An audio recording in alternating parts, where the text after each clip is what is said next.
आज हम अष्टांग हृदय के सूत्र स्थान का प्रथम चैप्टर आयुष कामनी अध्याय पढ़ने वाले हैं। तो इसमें मैं सबसे पहले इम्पॉर्टेंट श्लोक्स बताऊंगी जो एग्ज़ाम के पॉइंट ऑफ व्यू से बहुत इम्पॉर्टेंट है। तो आज हम ये वीडियो कुछ 2 या 3 पार्ट्स में डिवाइड करेंगे। तो पहले जो पार्ट में होगा मैं आपको ये 11 श्लोक पढ़ाऊँगी और एग्ज़ाम में बहुत इम्पॉर्टेंट है, ये आयुष से रिलेटेड है, दैट मीन्स लाइफ। तो जो आयुष कामनी अध्याय है उसमें पहला श्लोक है, आयु कामनाएं धर्मार्थ सुख साधना आयुर्पदेशु विधेय परमादर।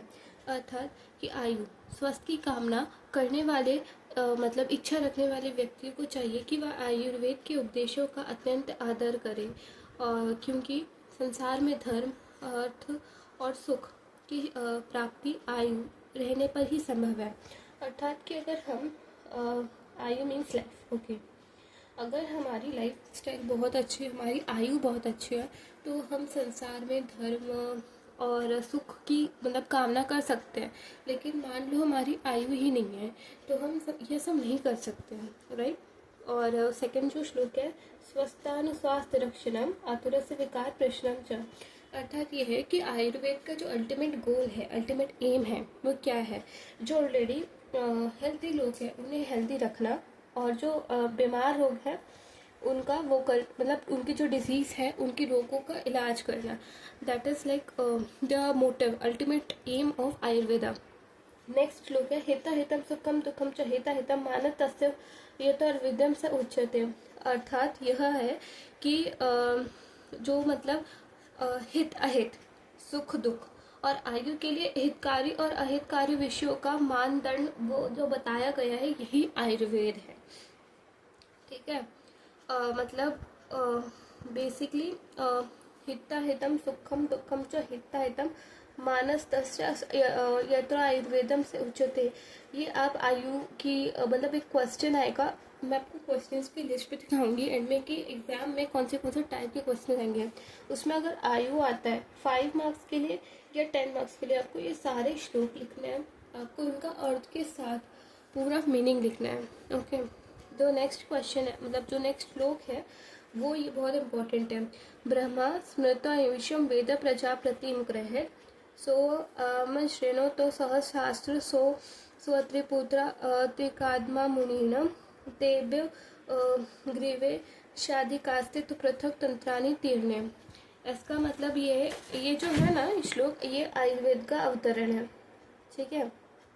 अब आयुर्वेद का अवतरण इन द सेंस कि आयुर्वेद का जन्म किस तरह हुआ है।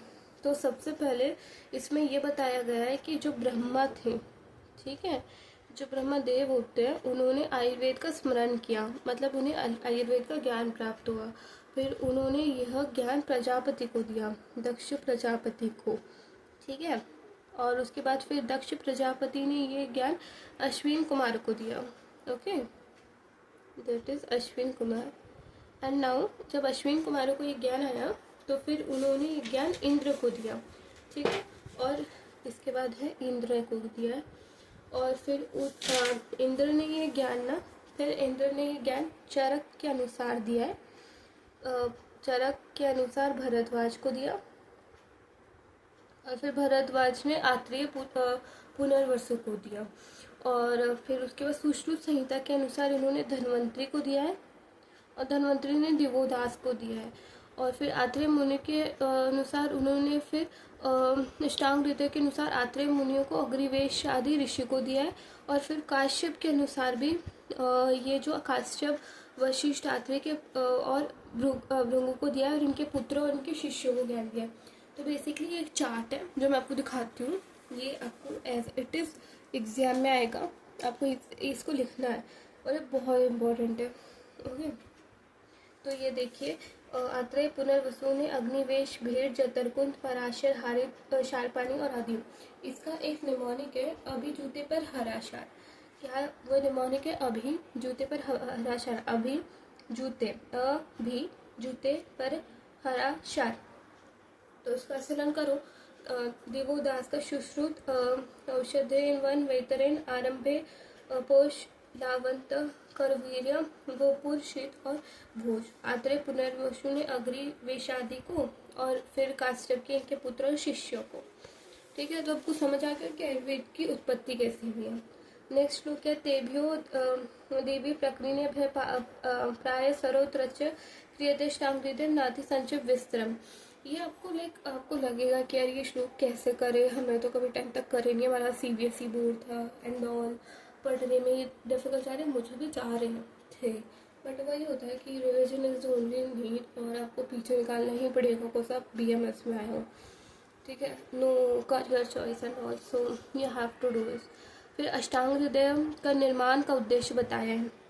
बेसिकली इस श्लोक में बताया है कि जो अष्टांग हृदय है ना, उसका निर्माण क्यों है। ये एक अष्टांग हृदय एक सब्जेक्ट है, संहिता का जो सब्जेक्ट है उसका ये पार्ट है अष्टांग हृदय। तो इसका निर्माण क्यों है, तो अग्नि विषादी ऋषियों के द्वारा निर्मित ग्रंथ अत्यंत विस्तृत है, और ये अग्नि विषाद मुनि अपन ने देखा थे, यात्री मुनि अष्टांग हृदय के अनुसार जो ये मुनि थे, उनके विषयों में अत्यंत बिखरे होने के कारण ग्रंथों में उत्तम सार भाग लेकर अष्टांग हृदय की रचना करी है, या तो अत्यंत संक्षिप्त है और अत्यंत विस्तृत है। मतलब बेसिकली आयुर्वेद का नॉलेज बहुत ही बिखरा बिखरा था।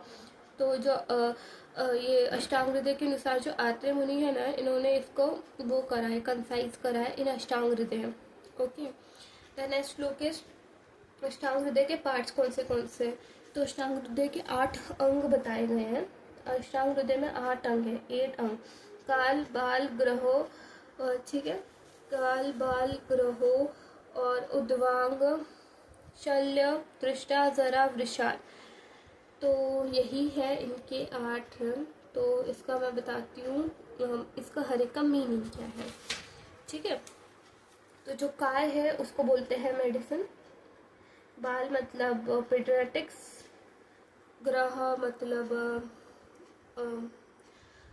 साइकोथेरेपी, एंड उद्वांग मतलब होता है फेस, आई, ईयर्स और nose mouth, ENT department English में अगर हम मॉडर्न साइंस के हिसाब से देखें तो। शल्य तंत्र मतलब सर्जरी, ओके, एंड दृष्टा मतलब टॉक्सिकोलॉजी, और रसायन तंत्र मतलब रेजुनेटर, और बाजीकरण मतलब वृषाण मतलब ये होता है एप्रो और एप्रोडाइसिक्स। तो अभी जैसे मेडिसिन होता है डील्स विद की लाइक अपन पूरा बॉडी में कहाँ कहाँ मेडिसिन का यूज़ हो रहा है। Paediatric deal with breast feeding, mother milk, and surgery deal with like कि हमारे बॉडी में जब हम चीर फाड़ करते हैं दैट डाइसेक्शन एंड ऑल, तो हमारे बॉडी में अननोन पार्टिकल का इन्वेशन होता है, देन हम कैसे उसको निकालते हैं, ठीक है। एंड वही दुष्टा चिकित्सा मतलब टॉक्सिकोलॉजी, अगर हमें किसी से काटने से हमें विष होता है तो how to deal with that, and then उसके बाद फिर रसायन तंत्र मतलब जिसमें युवावस्था को स्थिर करने के लिए, रोग प्रतिकारक शक्ति बढ़ाने के लिए, आयु बल और बुद्धि की वृद्धि करने के लिए ये रसायन तंत्र हमें बताते हैं, हम पढ़ते हैं। और जो ये है ना बाजीकरण, इसे वृक्ष चिकित्सा कहा गया है क्योंकि इसमें वीर्य के विकृति होने पर अल्प शुक्र दृष्ट क्षीण वीर की चिकित्सा द्वारा संशोधित वीर्य वृद्धि और वीर्योत्पादन का योग करते हैं। डन। तो दैट वाज द 8 अंग। नाउ द इम्पोर्टेंट श्लोक, वायु पित्त कफ। हम आयुर्वेद में बेसिकली यही पढ़ेंगे। श्वेति त्रयोदोष समास्त, यही लाइक आयुर्वेद के हिसाब से जो त्रिदोष होते हैं वो है वात पित्त कफ, और जो उसमें टाइप्स होते हैं शारीरिक दोष और मानसिक दोष। जो शारीरिक दोष होते हैं वात पित्त कफ, और मानसिक दोष होता है रज और तम, ठीक है। तो यही, और दुष्यंती दोषा, ये इंपॉर्टेंट श्लोक है, जिस अर्थात जो दूषित वह करता है वो दोष होता है, ठीक है। और एक और श्लोक इम्पॉर्टेंट है, वायु पित्त कफशु शरीर दोष संग्रह, मतलब शरीर में इन वायु पित्त कफ का ही दोष संग्रहित होता है। नाउ द नेक्स्ट श्लोक कम इज दिस वन, कि विकृता देहो घनयन्ति ते वर्तयन्ति च ते व्याप्योनि हस्राभ्योर्मध्यो संशय। ये त्रिदोष विमर्श बताता है कि वात पित्त कफ ये 3 दोष है, ठीक है। अगर इनकी विकृति होती है मतलब ये दोष की लाइक क्षय या वृद्धि होती है तो हमारे बॉडी में बहुत एबनॉर्मलिटी आ जाती है। मतलब कोई भी डिसीज़ हमें कॉज कर सकता है, लेकिन अगर ये मतलब इसमें विकृति नहीं होती, नॉर्मल रहते हैं ना, तो हमारी बॉडी एकदम बढ़िया रहती है, एकदम नॉर्मल अवस्था में रहती है, सम अवस्था में रहती है। देन और उसके बाद नेक्स्ट श्लोक है वयोरात्रि भुक्तानाम तेभ्यो मध्यम दिगा क्रमात्, अर्थात कि वातादि के काल के समय भी नियत होते हैं। आयु वयो दिन अहोरात्रि और भोजन के अंतिम समय में वात, मध्य के समय में पित्त और आरंभ के समय में कफ की वृद्धि होती है। मतलब अगर डे वाइज हम डिस्ट्रीब्यूशन करें, डे वाइज डिस्ट्रीब्यूशन, तो जो होता है आयु मतलब दिन, आयु वयो, इसको वयो भी बोलते हैं राइट। तो जो दिन का समय होता है उसमें वात की वृद्धि होती है, मध्य के समय में पित्त की वृद्धि होती है, और जो आखिरी का रात्रि का समय होता है इसमें कफ की वृद्धि होती है। एट द नेक्स्ट श्लोक इज तेभ्यो द्रव्यो मस्तिष्क मंत्र शाग्नि समय समूह।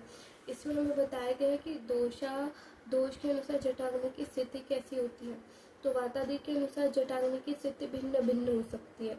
वात के कारण विषम, पित्त के कारण तीक्ष्ण और कफ के कारण मंद। ये वात पित्त कफ के कारण जटाग्नि की समावस्था रहती है। तो इसमें भी हमें बताइए इस श्लोक में कि जैसे वात के कारण होता है विषम, और पित्त के कारण होता है तीक्ष्ण, और कफ के कारण होता है मंदा। और वात पित्त कफ अगर ये तीनों होते हैं, ठीक है, तो इनके कारण होता है सामवस्था, ठीक है। और कोष्ठ कुरुरो मृदो मध्यो स्मयते समयपि। इसमें बताए गए हैं कि जो वात होता है उसमें जो कोष्ठ होता है हमारा, जो कोष्ठ हमारा जो स्टमक से रिलेटेड है, ये क्रूर होता है, और जो पित्त होता है ना वो मृदु होता है, और जो कफ होता है वो मध्य होता है। और इसमें तीनों दोष के वजह से भी जो कोष्ठ होता है ये मध्य होता है। या we are done with like ये श्लोक। और मैं बता रही हूँ ये सारे श्लोक बहुत इंपॉर्टेंट है। आपको लाइक क्वेश्चन डायरेक्ट पूछेंगे कि अष्टांग हृदय के 8 भागों के बारे में बताओ, वात पित्त कफ के बारे में बताओ, तो आपको ये श्लोक लिखना है। फिर आपको ये तीनों भी लिखने हैं कि लाइक उनका कैसे कैसे होता है, दिन रात्र में कैसे होता है, कोष्ठ में कैसे होता है, ठीक है। और कौन सी मतलब कैसे क्या बता सकते हैं कि लाइक कोष्ठ में मृदु होता है, तीक्ष्ण होता है, ठीक है। और ये वाला कि ये आयुर्वेद का जो अवतरण है पाठ है भी बहुत इंपॉर्टेंट है।